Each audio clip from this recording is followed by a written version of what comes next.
بسم الله والحمد لله والصلاة والسلام على رسول الله.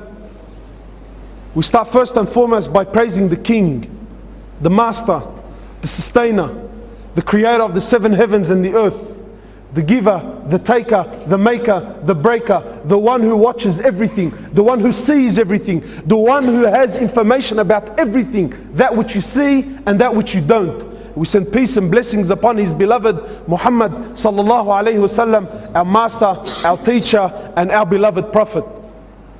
My brothers, I see a lot of beautiful young faces. And we're back. We're back at the camps. I ask you, my brother, how much changed in your life since the last camp? I'm starting to see regular camp faces. And I'm one of them. Wallahi, it was this gathering, it was this camp that changed my life for good. The boys still have, I think, the footage. When I went to my first camp, I was clean shaven, single, doing the ghadab, doing the haram, living the life. And I went to one of the camps in Kiola Beach, I remember. And I sat in one of those gatherings. And from that day, it changed me forever, inshallah ta'ala.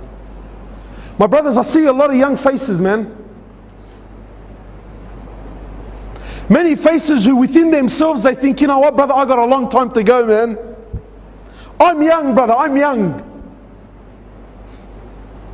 My brothers, I've had the most interesting 5 weeks of my life.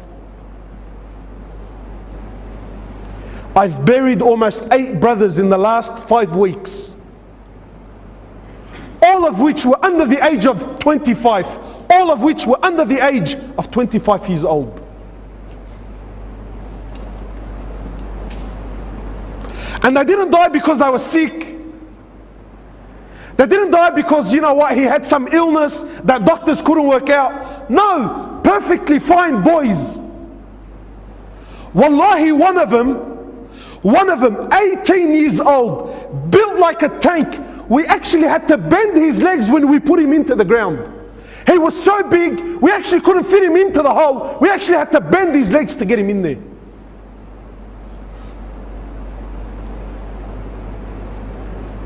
Eight, under the age of 25. And ask me how many of them prayed. None of them.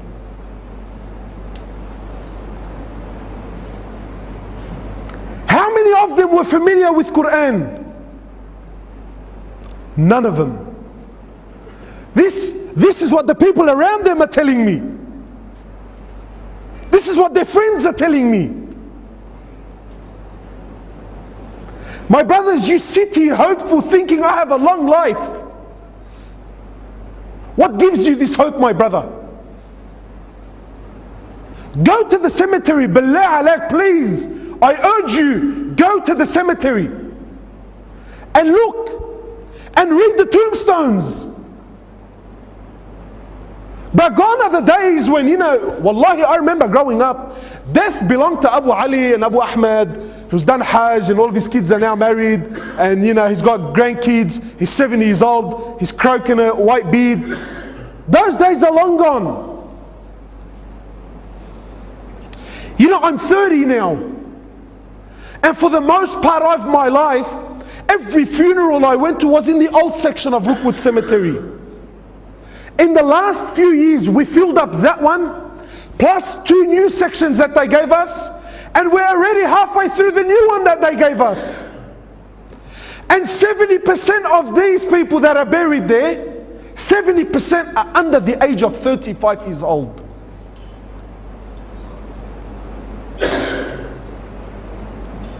And yet we're still running amok in this world.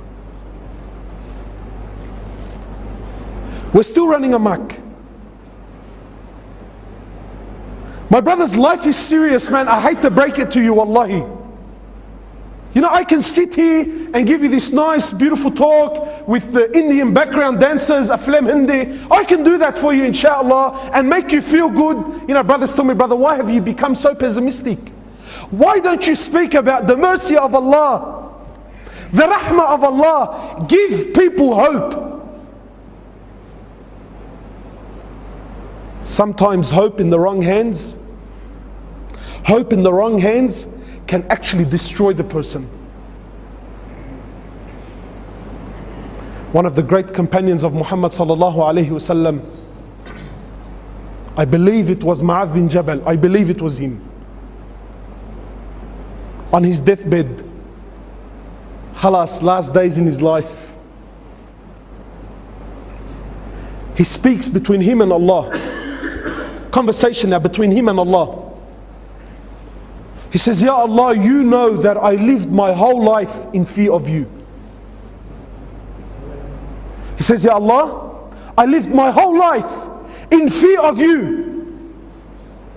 And now, Ya Allah, I'm on my deathbed. Khalas, I'm dying, I'm going, I'm leaving.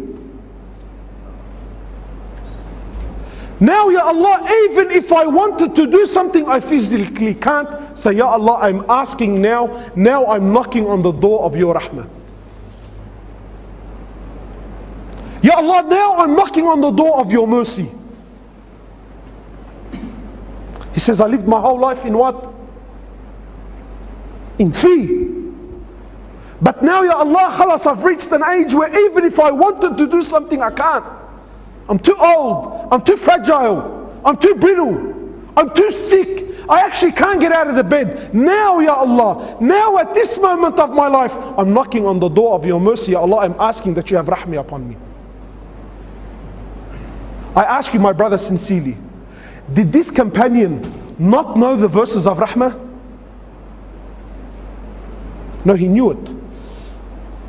But he knew, my brothers, that his life is serious. Brothers, you only get one shot. There's no coming back. There's no coming back. You only get one shot at life. The choice is yours. The choice is yours. Wallahi, wallahi. Brothers, I'm lowering them into the ground, and the faces around me are crying, and family is breaking down, and people are in confusion. Wallah, it was an accident. Wallah, he wasn't supposed to be there. Brother, he was at the wrong place at the wrong time. This is rubbish. It's rubbish. My brothers, in Islam, there's no such thing as wrong place, wrong time. Do you know what you're saying indirectly? What you're saying is Allah made a mistake when a'udhu billah. No, my brother, he was at the right place at the right time, and that's how Allah subhanahu wa ta'ala wanted to take his life. So I ask you, my brother, how will you be when Allah subhanahu wa ta'ala takes your life? Why is it that we're 20 and 25 and 26 and 30 and we still feel like we're young? Brother, what made you young?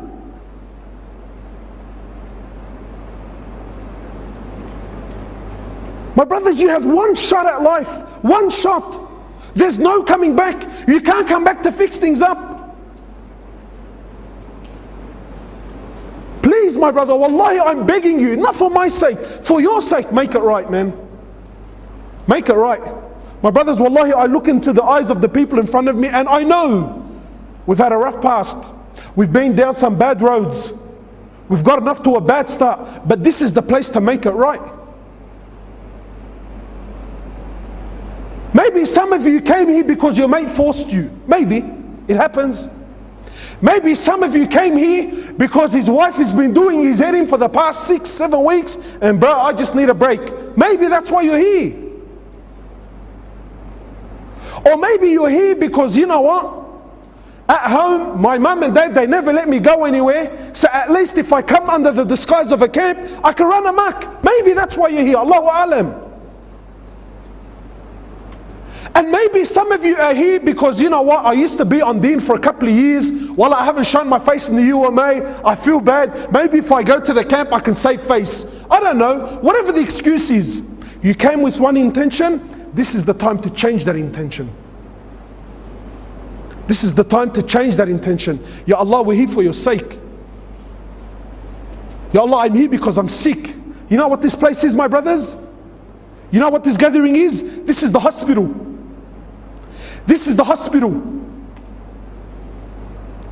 Why? Because we're all sick. When you go to the hospital, not everyone has the same sickness. There's the junkie. There's the one who broke his arm. There's the one who's mentally sick. There's the one who's physically crippled. Not everyone in the hospital is sick. There's the doctors. There's the patients. There's the family. There's the visitors. This is the hospital. And we've all come here to put our hearts before Allah Azza wa Jal. We're all here to make tawbah. Here, there's no status in this room. We're all equal. We're all sick. Some of you probably don't pray. So you're looking at me thinking, bro, this guy's got a beard down to his gut. What sickness does he have? Wallahi, there are sicknesses in this heart, my brothers, and I'm not being humble. Not being humble. Don't ever think that shaitan will allow you to. Don't think that, you know what, when I come on Deen, shaitan khalasi. No. There are sicknesses in this heart. There are sicknesses that don't show on the outside, but only Allah knows them on the inside. There's pride, there's riyah, there's showing off, there's thinking I'm better than this person, and better than. We're all sick. This is the hospital. And we've come here to fix this. And as brothers, we're here to support one another. I'm telling you, like I was telling you before, this camp changed my life. Before I came, was it in 05? Ahmed, was it in 05, my first camp? I think it was in 05 or in 04, I can't remember. 05 and 04. Some of you, you've been coming to camps for a while now, and you're thinking, yeah, you know what, this camp, you will only get out what you put in. This is a tool. When I went to my first camp, I never knew brothers, never knew mahabba, praying together. Wallah, I never knew any of this. But I seen something special. And in my heart, wallahi, in my heart, I wanted to be a part of it. I wanted to be a part of it. So I made friends with Fulan, and made friends with Fulan, and I met the Shaykh for the first time, and you know, but I was hungry. And then what happens? The brother said to me, brother, you know, we have the UMA, yeah? We have this da'wah group. You can come and you can join us. This camp will not change anything. If you're going to come to the camp and go home, let me break it to you now. Wallahi, let me break it to you now. You'll have fun, yeah, you'll taste something nice, but you're going to go home empty-handed. This is the place you make decisions. I make decisions. When I go back, this is what I want. So I went back, met the boys. One camp became another, third, fourth. Wallahi, from that day to now, I've never, ever missed a camp. Never missed a camp. Why? Because the heart wants it, bro. The heart wants it. And then from being in the environment, camps, became khutbahs, became taking the boys out, became dawah, became jawla, changed my life. And this is what we want, my brothers. This is what we want. You want to die in this environment. You want to die like this. You don't want to die. Wallahi, wallahi, wallahi. Ahwal, man, ahwal. Ahwal. And brothers come up to me, imagine, all right? Brother is dying, no salah, clean shaven, in the state of zina. One brother was actually in the state of zina. Yeah? And then his friend comes up to me with tears in his eyes. He says to me, brother, is he going to Jannah?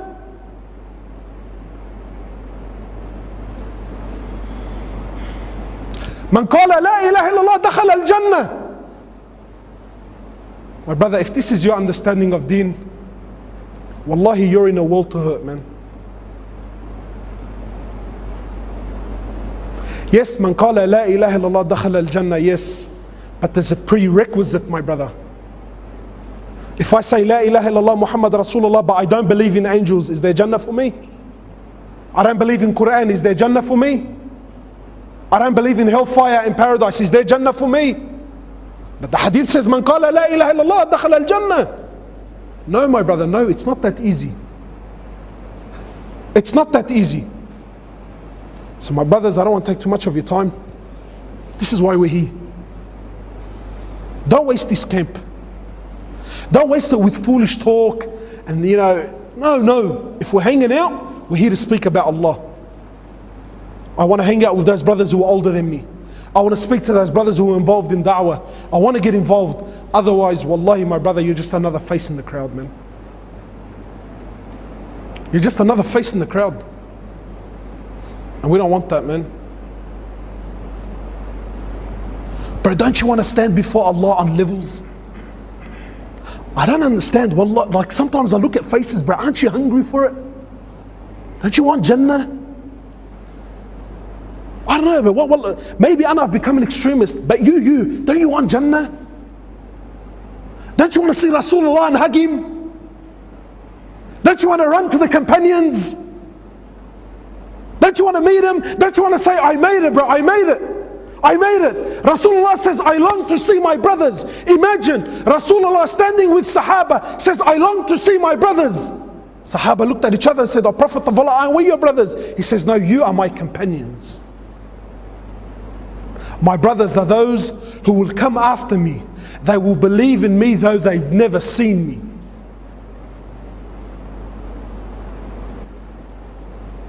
Don't you want to see Rasulullah? So inshallah, my brothers, this is it. Wallahi, these are the camps. These are the camps.